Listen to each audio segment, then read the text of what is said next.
Alors, rebonjour à tous, c'est toujours Spectron, donc pour ce second épisode, j'ai toujours pas donné de nom à ma série. Donc pour apprendre à coder en Java, la dernière fois on s'était quitté, on avait instancié nos premiers types de valeurs. Alors je tiens à rebondir là-dessus, hein, il y en a beaucoup d'autres de types de valeurs, hein. Rien que par exemple il y a le byte, mais c'est une variable, d'ailleurs des variables, pas des valeurs, ça fait je sais pas combien de temps que je dis des valeurs, bon. Des variables, donc il y a différents types de variables, mais moi c'est ceux que j'utilise principalement. Donc aujourd'hui nous allons voir trois différentes choses. Alors on va commencer avec la base, les opérations arithmétiques, donc avec plusieurs valeurs. Ah, d'ailleurs peut-être 4 en fait, parce que je pense à autre chose, ça arrive au fur et à mesure dans ma tête. Donc on va commencer avec les opérations arithmétiques. Quoi qu'il se passe, alors on va enlever tout ça, on va juste garder notre int a, et nous allons ajouter un deuxième int b, on va dire égal à 5. Voilà, alors là vous avez deux variables. On peut faire pas mal de choses avec deux variables. En fait d'abord on va apprendre autre chose, comment écrire à l'écran. Alors il y a une méthode très simple, hein. Il faut juste retenir le code en fait, c'est tout. Donc c'est système avec une majuscule OS, point, out, point, print. Vous voyez qu'il y a des trucs qui s'écrivent, donc ça c'est des méthodes, etc. Point print, alors vous mettez que print et ça vous écrit le code normalement. Vous mettez ln et ça vous le met à la ligne. Alors là c'est pas vraiment utile, mais je crois que ça me le met de base, voilà. Et ici nous allons écrire donc une autre valeur. Bon, c pour l'instant elle n'est pas encore créée, donc ça va me dire qu'il y a une erreur. Et ici on va créer justement notre int c qui va être égal à une opération arithmétique entre les deux, donc par exemple a plus b. Donc pardon, donc là vous voyez que vous avez initialisé un a qui est égal à 10, un b qui est égal à 5 et un c qui est égal à a plus b, donc 10 plus 5, donc 15. Donc si on lance le programme, normalement système out print, donc ici on va voir écrit 15. Voilà, donc ça c'est une opération arithmétique de base. Vous pouvez faire évidemment plein d'autres types, donc par exemple 10 par 5, vous obtenez 2. 10 fois 5, alors oui, pardon, le fois, parce que là je m'emballe un peu, je vais très vite. Le fois c'est avec étoile, on va dire, et le divisé c'est avec un slash. Voilà, plus avec plus, moins c'est avec moins, bon voilà. Donc fois ça vous fait 50, 5 fois 10, et moins, on va le faire dans ce sens là, 10 moins 5, 5, évidemment si on inverse, voilà, moins 5, donc ça supporte les chiffres relatifs. Alors ce qu'on a dit sur le système outprint ln, vous voyez que là si vous mettez votre curseur et que vous tapez, vous êtes à la ligne. Si vous enlevez le ln, vous lancez le programme, vous voyez que vous n'êtes plus à la ligne, simplement parce qu'il n'a pas renvoyé à la ligne sans le ln. Voilà. Truc à savoir qu'en fait système outprint ln, ça renvoie à la ligne après la valeur et non avant. Ce qui veut donc dire que là si on a un système outprint et qu'on a autre chose, système outprint mais ln ce coup-ci, il va quand même être à la suite. Donc image, système outprint, on va écrire a ce coup-ci d'ailleurs, et ben vous allez voir que hop, a est directement à la suite. Donc a, vous voyez que c'est 10, hein. Ils sont collés simplement parce qu'on n'a pas d'espace entre les deux déjà et qu'en plus on n'a pas mis le ln ici. Donc si on met le ln là, attention, mise à la ligne est faite après, donc là vous pouvez aller à la ligne mais pas là. Or si vous mettez les ln là et là, voilà, c'est bon, vous n'avez plus aucun problème.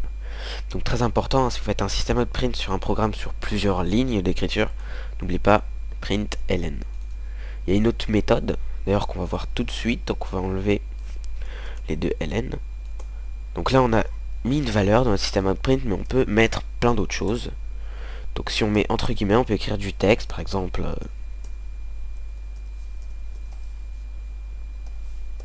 voilà, oups.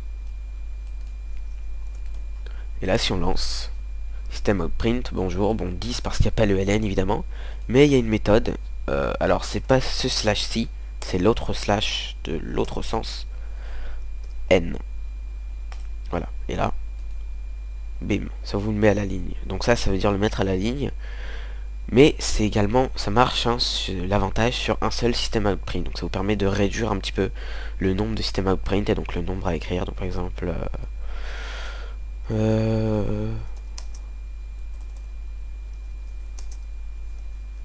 vous mettez ça, voilà, là ça vous le met obligatoirement à la ligne. Mais du coup, comme c'est toujours pas un ln, la ligne est mise que ici, donc entre le bonjour et le ça va. Et après, évidemment, bah, c'est pas mis à la ligne, donc vous avez la valeur qui est directement. Donc le plus utile, c'est quand même de mettre à chaque fois un système outprint ln. Voilà, donc ça c'est pour les systèmes outprint. Évidemment, vous pouvez écrire des valeurs, des chiffres de caractères, mais également les deux, voire même plus, mais ça on verra un peu plus tard. Donc par exemple, si vous écrivez le résultat est, et que vous voulez écrire votre valeur, vous ne pouvez pas écrire directement C, il faut écrire plus C. Et si vous voulez réécrire, évidemment, vous faites plus une autre valeur, ou plus du texte, etc. Donc voilà, pas oublier ça. Mais là, normalement, si je lance, le résultat est moins 5. Vous pouvez écrire évidemment l'opération. Là, vous voyez que c'est moins. Vous pouvez écrire le résultat, évidemment, de 10 moins 5, de 5 moins 10 d'ailleurs, manuellement. Mais quand vous avez des variables, évidemment que par exemple, ce qu'on va voir après, c'est l'utilisateur qui écrit, on peut les écrire directement, on va dire. Donc le résultat de plus B moins, donc si vous ne comprenez pas, évidemment, A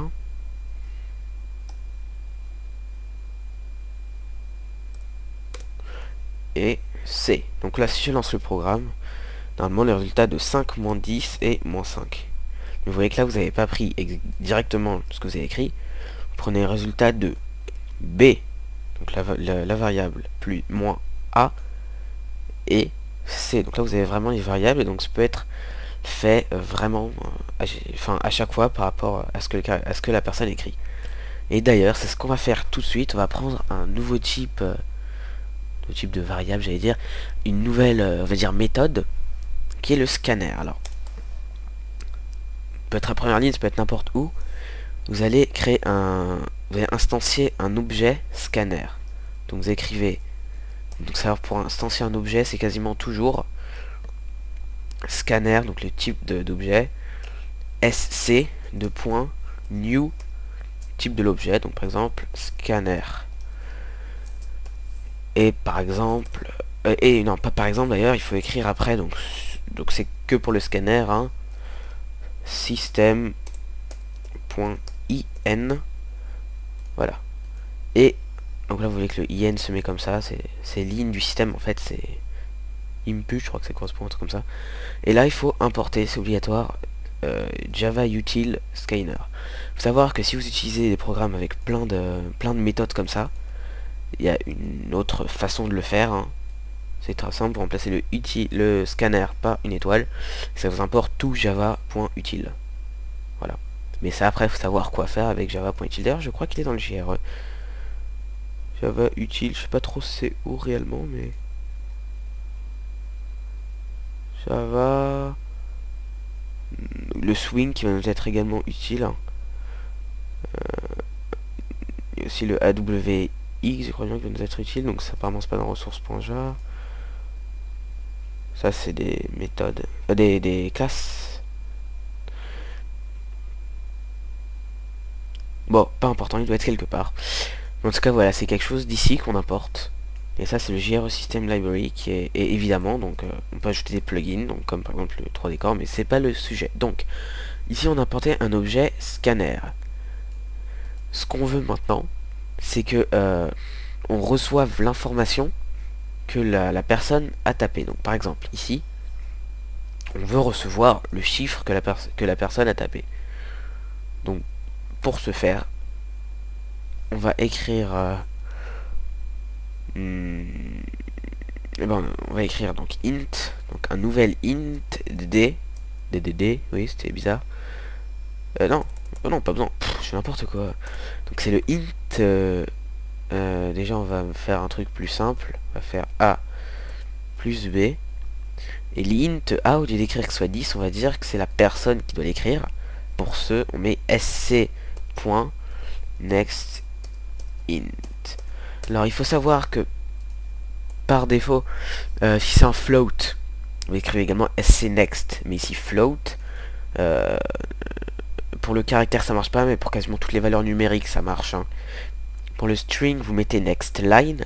Et ce qu'il faut savoir, c'est qu'ici également, donc après le next, ce qui est écrit, c'est toujours en majuscule. Voilà, donc c'est un petit peu ce qu'il faut savoir. Pour le scanner, ici, évidemment, vous pouvez mettre ce que vous voulez, par exemple A, mais ici également, il faut mettre A pour que ça corresponde. Voilà. Et donc ici, votre A est défini. On peut copier ça, évidemment, parce que vous pouvez utiliser le même objet scanner sur plusieurs instanciations. Oups. Oh là là, je peux doué. Je vais y arriver. Et voilà. Et donc là, on dit simplement au système, l'utilisateur écrit A, l'utilisateur écrit B, le système fait A plus B. Il écrit le résultat de A en premier, plus, moins, d'ailleurs c'est plus B, et C. Ça, on n'en a pas besoin. Et si on lance le système, rien ne s'écrit. Donc ici, vous avez écrire votre première valeur. Donc int A. Int A, on va mettre par exemple 45 pour montrer un petit peu. Hein. On écrit la deuxième valeur, parce qu'évidemment on n'a pas écrit de texte entre les deux. Deuxième valeur, on va dire 12. Et là, le résultat de 45 plus 12 est 57. Donc vous voyez que ça marche à merveille. On peut évidemment, par exemple, on va copier juste ça, c'est une petite méthode pour que ça aille plus vite. Hein. Ici, donc juste un petit peu pour rendre un programme un peu plus complet hein, pour l'utilisateur. Donc écrire la première valeur.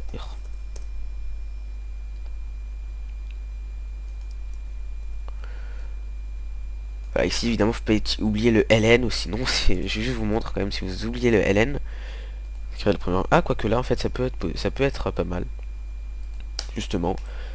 Tac. Donc ouais, je me suis complètement trompé, en fait ça peut être pas mal justement ici, donc c'est ce qu'on va faire. Alors ouais, un petit truc que je viens de voir, alors l'espace ici, il est inutile, c'est juste, encore une fois, si vous écrivez des très gros programmes, pour pouvoir vous y retrouver un petit peu, quoi. Parce qu'évidemment, vous imaginez bien que vous aurez plusieurs classes, plusieurs main, vous aurez plein de trucs, et donc il faut vraiment essayer de simplifier le tout un maximum pour le codeur. Donc vous. Le classe seconde valeur. Et là là par contre il y a un petit fail parce que vous allez voir, si je viens de le voir, hein, si je lance le système écrit la première valeur 45, et ben non, je me suis complètement trompé. Alors pourquoi? Bon, ça marche en tout cas. Je pensais que comme ici il n'y avait aucun truc qui dira... Ah oui, parce que le int il renvoie sûrement la ligne justement. Et voilà, petit programme tout bête mais qui marche très bien. Alors évidemment si vous voulez faire une soustraction, c'est tout bête. Vous mettez moins ici et pour l'affichage, moins là. Et donc là ça vous fait moins. Donc, par exemple 45 moins 10, 35, vous voyez que voilà. C'est très simple. Donc on a vu les opérations arithmétiques, on va maintenant voir quelque chose qui s'appelle le cast. Donc, comme vous l'avez, donc ça vous l'ai pas dit, mais les opérations arithmétiques ne marchent pas entre différents objets. C'est-à-dire que si normalement, attendez, hop, si j'initialise un A qui va être égal à 10 et un float qui va être B, merci, qui va être égal à 5, on veut dire int C est égal à A plus B et que je lance, je vais voir que le programme ne va pas marcher car en fait il ne peut faire des opérations arithmétiques que entre des variables de même type. Donc pour ça on va utiliser une méthode différente. Donc enfin une méthode qui permet de convertir par exemple un float en int, s'appelle le cast. Donc int d, hop, et on va initialiser d. Et pour cast un float en int, mettez int d est égal à, entre parenthèses, int b. Ce qu'on ouais, si c'est ça. Donc ce qu'on fait ici, c'est qu'on prend, on dit int d, donc une autre variable qui est égale à, entre parenthèses int, vous pouvez le dire en la version int de b. Donc la version int de 5. Et là j'ai rien écrit, mais bon, ça fait A plus D, ça fait 15. Maintenant, d'ailleurs je vais l'écrire pour l'exemple, parce que excuse-moi si j'écris ln pour rien, c'est vraiment l'habitude. C'est alors, chose très importante, donc là vous voyez que ça vous met 15.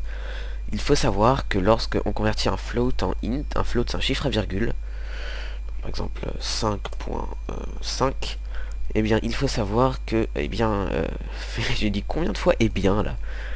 Bon, ça en gros ça arrondit à la valeur normalement, hein, juste en dessous. Donc lorsque vous convertissez évidemment un float en int, un int c'est sans virgule, donc évidemment ça vous la supprime. Ce que ça fait simplement, c'est que ça va prendre la valeur de l'entier.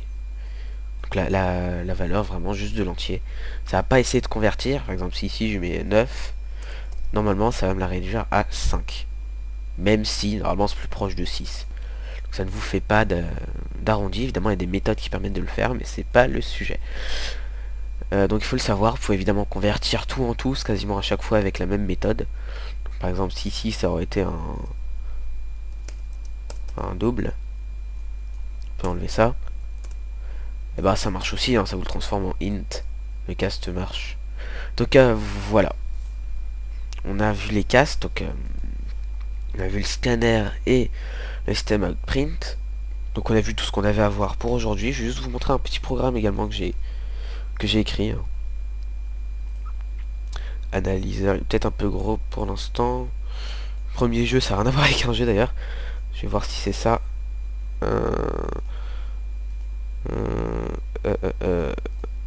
Ouais, c'est ça. Donc vous voyez que c'est quand même des plus gros programmes, hein. Est-ce que, à mon avis, vous ne sauriez pas encore coder quelque chose de comme ça?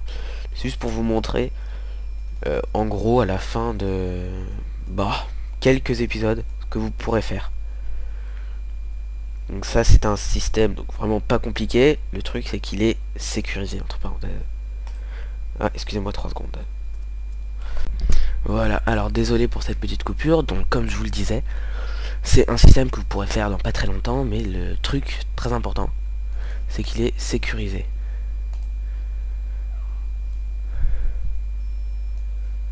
Alors, vous voyez ici le programme, hein, simplement de base, donc c'est un convertisseur Celsius Fahrenheit. Et bah, donc il y a des choix. Donc par exemple déjà vous pouvez choisir soit si vous faites un convertisseur Celsius Fahrenheit, soit un Fahrenheit Celsius. Donc bon, hop. Donc là je vous l'ai pas montré, mais vous pouvez écrire donc là Celsius Fahrenheit convertir 56. Et 56 correspond à la valeur en Fahrenheit. Une autre température, soit O, soit N. Vous voyez que c'est relativement simple ici. Ce qu'il y a de plus fort, c'est que si vous écrivez une autre valeur, par exemple 9, qui n'est ni 1 ni 2, ça vous met erreur et ça revient. Autre chose, donc si ici température... Non, ici ça marche pas, il n'y a rien là. Voilà. Si ici vous écrivez n'importe quoi, encore une fois, ça vous met erreur, au revoir. C'est un système, on dit qu'il est sécurisé. Car, virtuellement, si on respecte les types de variables, il n'y a aucune chance qu'on fasse une erreur. Enfin, il n'y a aucune chance que le programme s'arrête. Bon, évidemment, on peut forcer le programme à s'arrêter simplement. Ici, ce qu'on récupère, c'est un int, et donc si on écrit un caractère, voilà, ça vous fait une erreur. Mais, virtuellement, c'est impossible. On ne peut pas faire d'erreur avec ce genre de système. On dit que c'est un système protégé. Donc, je vais pas vous expliquer aujourd'hui qu'on fait un système protégé. De toute façon, ici, il y a certaines choses qu'on n'a pas vues, qu'on verra la prochaine fois, donc qui sont les boucles. Là, vous voyez que j'ai pas mis un petit peu bien, parce que je voulais simplement que le système soit relativement le plus compact possible, mais normalement, il fait à peu près la taille de l'écran. Il y a également ici quelque chose qui est utilisé, donc Vous voyez que là j'ai deux classes. C'est une méthode. Donc évidemment on verra comment on le fait. D'ailleurs j'aurais pu le mettre ici, ça aurait pu faire un seul truc, mais bon, ouais, un peu plus de... qu'elle soit un peu plus aérée on va dire. J'ai préféré le faire comme ça. Donc une petite méthode qui permet simplement d'arrondir les nombres. On verra comment la faire évidemment. Voilà. Quand on fera des méthodes, donc pas tout de suite, car c'est pas la chose vraiment qu'on va faire tout de suite. Pour l'instant, prochain épisode, on va voir les boucles et les boucles. Pour l'instant, je ne sais pas. Voilà, c'est juste pour vous montrer un petit système. Et donc, je vous souhaite un bon codage, on va dire, et on se retrouve la prochaine fois pour les boucles. Voilà. Salut à tous.